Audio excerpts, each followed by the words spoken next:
جو چیز آسمانوں میں ہے اور جو زمین میں ہے سب اللہ کی تسبیح کرتی ہے اور وہ غالب ہے، حکمت والا ہے۔ مومنو، تم ایسی باتیں کیوں کہا کرتے ہو جو کیا نہیں کرتے؟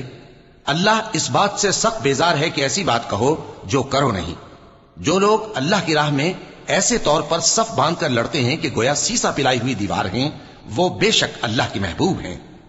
اور وہ وقت یاد کرنے کے لائق ہے جب موسیٰ نے اپنی قوم سے کہا تھا کہ بھائیو، تم مجھے کیوں ایذا دیتے ہو حالانکہ تم جانتے ہو کہ میں تمہارے پاس اللہ کا بھیجا ہوا آیا ہوں۔ پھر جب ان لوگوں نے کجروی کی تو اللہ نے بھی ان کے دل ٹیڑھے کر دیے، اور اللہ نافرمانوں کو ہدایت نہیں دیتا۔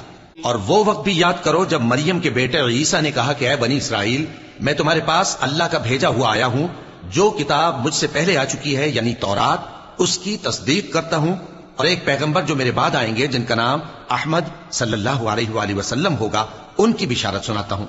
پھر جب وہ ان لوگوں کے پاس کھلی نشانیاں لے کر آئے تو کہنے لگے کہ یہ تو سراسر جادو ہے، اور اس سے زیادہ ظالم کون کہ بلایا تو جائے اسلام کی طرف اور وہ اللہ پر جھوٹ بہتان باندھے۔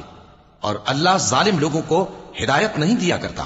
یہ چاہتے ہیں کہ اللہ کے چراغ کی روشنی کو اپنی پھونکوں سے بجھا دیں، حالانکہ اللہ اپنی روشنی کو پورا کر کے رہے گا، خواہ کافر نہ خوشی ہو۔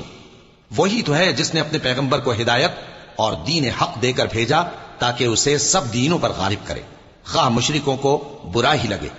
مومنو، میں تم کو ایسی تجارت بتاؤں جو تمہیں عذاب علیم سے نجات دے، وہ یہ کہ اللہ پر اور اس کے رسول صلی اللہ علیہ وآلہ وسلم پر ایمان لاؤ اور اللہ کی راہ میں اپنے مال اور جان سے جہاد کرو، اگر سمجھو تو یہ تمہارے حق میں بہتر ہے۔